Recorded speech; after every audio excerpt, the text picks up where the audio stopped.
Yeah. and that's something against Germany especially is going to be really big.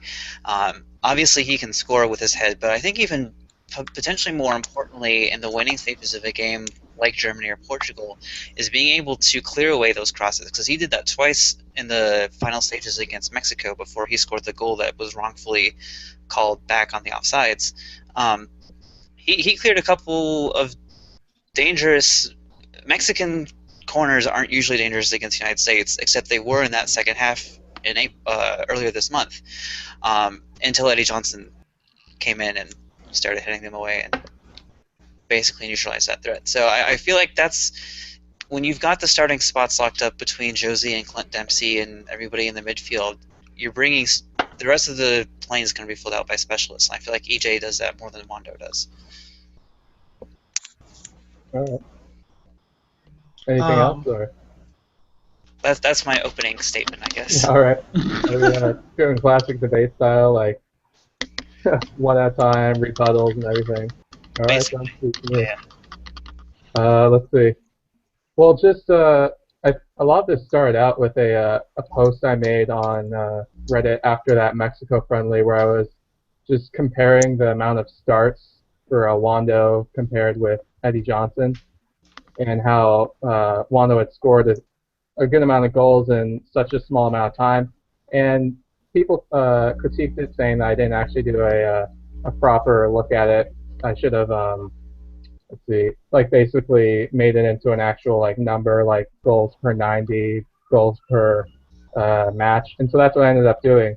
So in the past, let's see, past year, it's been, or let's see, 2013 and 2014, Wando has had 1.61 goals per game, whereas Eddie has had 0.357 goals a game.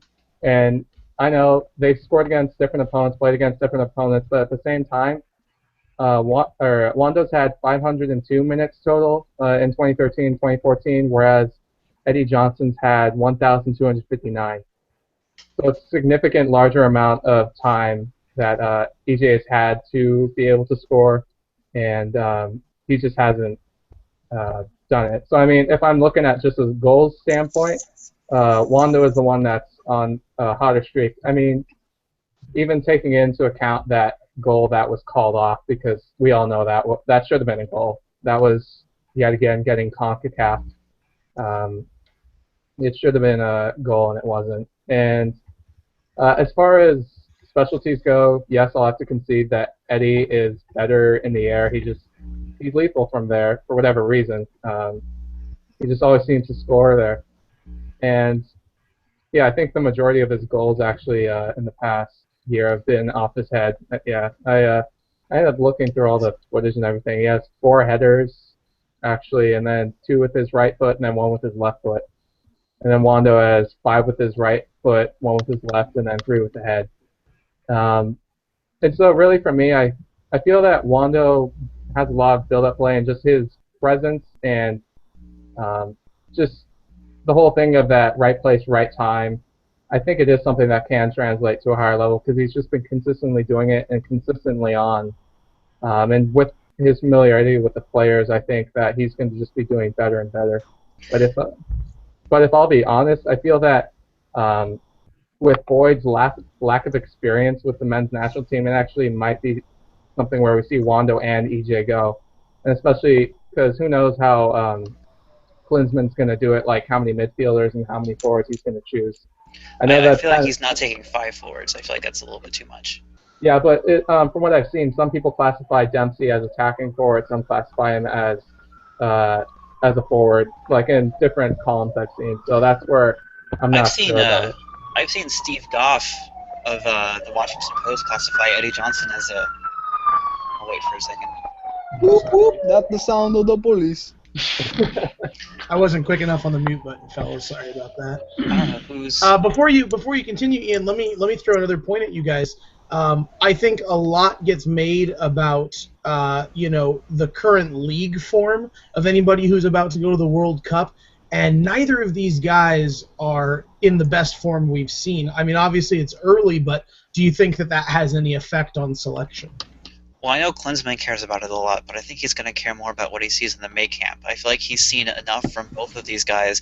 I feel like both of these guys have at least they've obviously done enough to get invitations to the May camp. I mean, Mondo, I feel like your point, Zach, about him connecting really well with the current players like Michael Bradley. I feel like he has tremendous chemistry with Michael Bradley that I did not anticipate. Like it was either the first or second goal where he read where Bradley was going to go with that crazy flipped on header was tremendous. And I don't think Eddie Johnson has that, and but that's also something I feel like Klinsmann expects out of Josie also, who's going to start with him. I was going to say, oh, that doesn't matter now.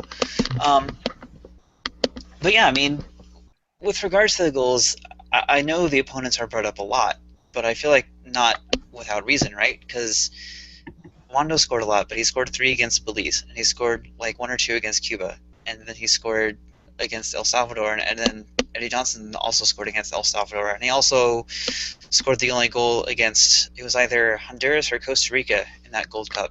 Yeah, I actually have the who both of them who they scored against. If you want to hear that. Actually, yeah, I do. Yeah. Okay.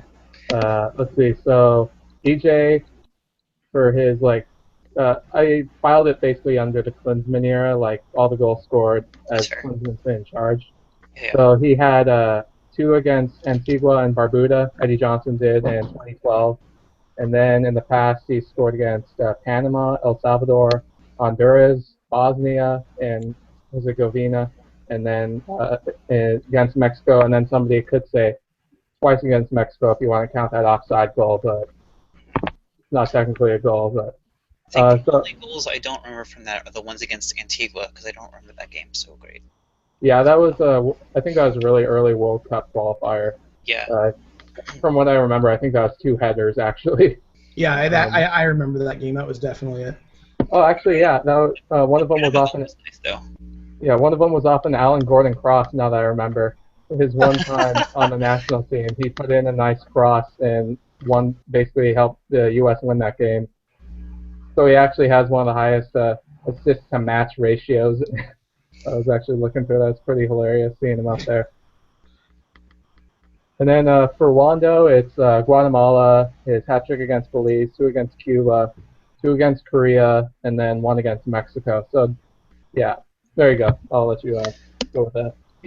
The one that I'm singularly most impressed with is the one against Mexico, and again, that's because of his perceived chemistry with Michael Bradley, which is definitely going to be significant in the May camp.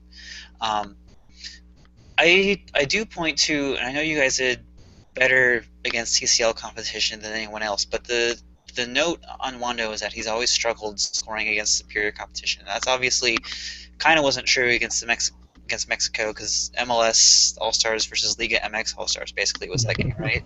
Yeah. And so he did he did fine. But I remember there were several open looks. I know EJ does this too, where he kind of flubbed against Toluca, where you guys could have scored maybe a couple more in that first leg, and there was one in the second leg, I think. Yeah. And that's sort of been his thing, and I know maybe that's like a crap thing to bring up, and it's just like a talking head thing, but does it get into someone's head if they're like, oh crap, well now I'm playing against like some pretty legit people, it might be a little bit harder to score, and whereas I'm not sure because I mean, like looking at he's done well against a lot of teams, but at the same time he's actually played against these European teams with more minutes than Wando has, like that Austria friendly or that I think Scotland friendly too. Wando got no minutes. I think he got subbed in like 80 or 90th minute. So it's something where, I mean, Wando hasn't scored against bigger teams, but at the same time, until recently, he wasn't getting minutes against these bigger teams. I mean, who knows? It may have been different if he was the one to start against Panama in the final instead of EJ, because EJ, he missed an open shot, I remember, in that one. And so it would be a different conversation if he did start that game, but that's a whole another thing. So I guess for me, it's something where it's like these final friendlies, of course, they're designed to be what decides who goes to Brazil and who doesn't. If Wando scores, I think in at least one of those games, like Azerbaijan, Turkey, and I think Nigeria is the other one. If he scores in one of those, then it's going to be hard to say that he can't score on the next level, especially if he's just coming in to clean up in the Well, 90th minute. I would be less enthused by a goal from either guy against Azerbaijan, to be perfectly honest. Oh yeah, well I mean I understand that, but Yeah. as far as staying hot too, that scoring goals is scoring goals many times. I mean, that's what I've haven't been a fan of. With some people saying with like his goals against Belize and Guatemala, they shouldn't be taken as good. I mean, yeah, I understand that it's not as quality competition, but at the same time, he's doing his job and scoring goals. And a lot of times with strikers, especially once they're hot, they remain hot, and if they go cold, then they're cold. So to score against anyone, it brings confidence, and that can be important going into it. And I think, Ian, I'm gonna cut you off, and we're gonna end it there. I was going to say one more thing. Well, so each of you go ahead and make a closing statement, and we're gonna move on. Okay, I was going to say I do feel like it is pretty much a lot about chemistry, and I know that Wando, as you know, he's got great chemistry with Bradley, and I feel like Eddie Johnson actually has pretty good chemistry with Josie Altidore, because you mentioned the Bosnia game where he scored, and he was right there with Josie when Josie had that monster game against Bosnia. He had 3 goals and an assist to Eddie. He's got that sort of connection with Josie, I feel like. So I feel like it comes down to, you know, if it's one or the other, it comes down to, you know, what can they do as a specialist, and also who is it more important that they have chemistry with. And it might just be Michael Bradley, and that would favor Wando. So we will see. Yeah, definitely. I mean, honestly, with me, I feel like they might both be going to Brazil, and it's just going to end up being, are they going to be subbing out Josie, or are they going to be subbing on another striker? If they're subbing out Josie, then definitely that'd be something. I mean, where you would see probably Eddie coming on with his headers and everything.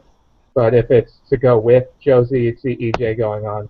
But honestly, for me, I've seen, or what I think I'd see is both of them ending up coming on, Wando and EJ, because EJ's going to have the prowess in the air, and then who knows if he'll actually hit it in or not, and if he doesn't hit it or not, Wando will be down there to clean up the scraps, just being there in the right place as always to score that goal. Sweet. Well, while we're still talking international, let's move to the expected joint announcement on Thursday from CONCACAF and CONMEBOL. Yeah, so that's been interesting because like Sunil Gulati has been basically saying, he's been trying to say that wasn't happening until it was actually really in the books, because every time it was brought up, he'd say, yeah, well, we haven't, U.S. Soccer Federation hasn't heard anything about hosting it, and recently we haven't heard anything from him, so that really makes it seem like this is going to happen. Yeah, I mean, I think it's a great idea. Obviously, I think most of us are excited about it, especially with kind of the ramp up in visibility in this country, you know, of soccer between the World Cup and Ian. What is going on? I'm reading the rest of the notes, and someone put in Antarctic geography, South American geography. I assume this was Dennis. Yeah, that was me. Time permitting, of course. Time permitting.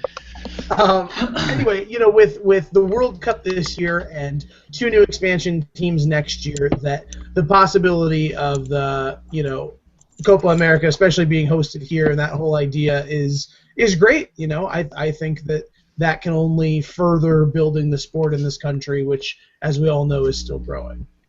Yeah, I'm really excited.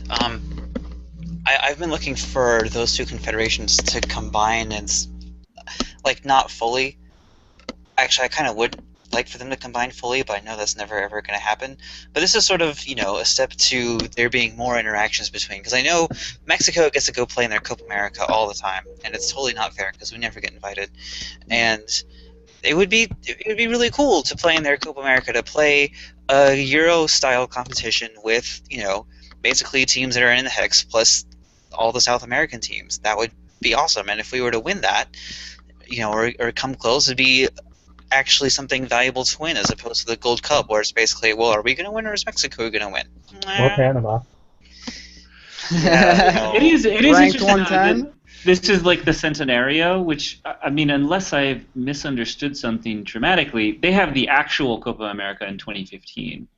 And then they're having the Centenario, Yes. which is like a series of friendlies, and so they're adding in the U.S. and Mexico and who else? This is going to be a legit competition. This isn't just going to be a bunch of friendlies. This is going to be, they're trying, They're gonna have it. believe, well, they're going to have it here in the United States. No, I know that they're going to have it here, but they're also adding in extra teams, which seems like Well, no, it's going to be like the Euros. It's going to be 10 teams plus 6 that are basically in the hex, right? It's us and Mexico and probably Costa Rica and Honduras and maybe Jamaica, maybe Canada, probably not Canada. because Yeah. there's the 2015 Copa America that's going to be held in Chile. That's Yeah. the competitive one, and then there's like a. They there's want this another one to be in- competitive too. Oh they really? want- Okay. Yes. I mean, competitive in the same way that, say, like the Gold Cup is competitive. They want it to be more competitive than the Gold Cup. They want it to Okay. be as competitive as the Euros. Interesting. Yeah. I mean, I'm excited about the idea. I just was under the impression that it was a series of friendlies. Hence my note in the show notes, Friendly Palooza. / cash money, yo. Yeah, because they are having the regularly scheduled every 4 years Copa America in Chile in 2015. So to have another one right away the next year is interesting. And I could be totally misreading it. I just didn't know that they would have a major tournament 2 years in a row. Well, I mean, it's not unprecedented. I feel like. I mean, we do Gold Cups every other year on the odd years, so we basically have major tournaments every year except for the Euro Cup year. So Well, yeah, but the Gold Cup isn't a FIFA. I don't quite understand what the Gold Cup is, except that it gets you to the Confederations Cup, which is again not quite like a completely sanctioned official something organized by one of the recognized. Well, no, but you have to release your players for the Confederations Cup. You have to release your players for the Gold Cup and the Copa America. I'm not saying well, yeah, but the Copa America is like the World Cup and the European Championships. Yeah, it's And- a legitimate and I- tournament, right? Yeah, and I'm not saying Whereas that tournaments that are not federation organized and federation specific are not, but they have like a different air to them, and it seems like Right. the Centenario is like, let's have a party in America, and, like. Let's see who comes, Yeah. Yeah, and like I'm stoked. I get to go, see Argentina, which I never got to do when I lived in Argentina, because you can't get those tickets. So maybe I'll get to see them, though I'll probably have to pay crazy scalper prices for it. But yeah, I thought that this was like, more like the Confederations Cup than the actual Copa America. But I could misunderstand that. The Confederations Cup is fun too. I mean, I'm not saying they're not fun. I'm just saying it's not. They're not the same level, They're not on Yeah, the same there's tier there's something of different. tournaments, right? I don't know, man. Brazil versus Spain in the Confed Cup final last year was pretty But- intense. But Yeah. think about a Brazil versus Spain World Cup match or anything. Well, any yeah, other obviously that's tournament, going to They're be bigger, but they still. I mean, that was Brazil saying to Spain, "Hey, fuck you. We still own the world game." Everyone was writing Spain, after their consecutive Right. Euro Cup wins and the World Cup win in 2010. Everyone's like, Yeah. the soccer world is Spain's, and Brazil, they came in with a grudge last year, and they're like, screw you guys. Yeah, I mean, we're still relevant. I'm not saying that they're meaningless.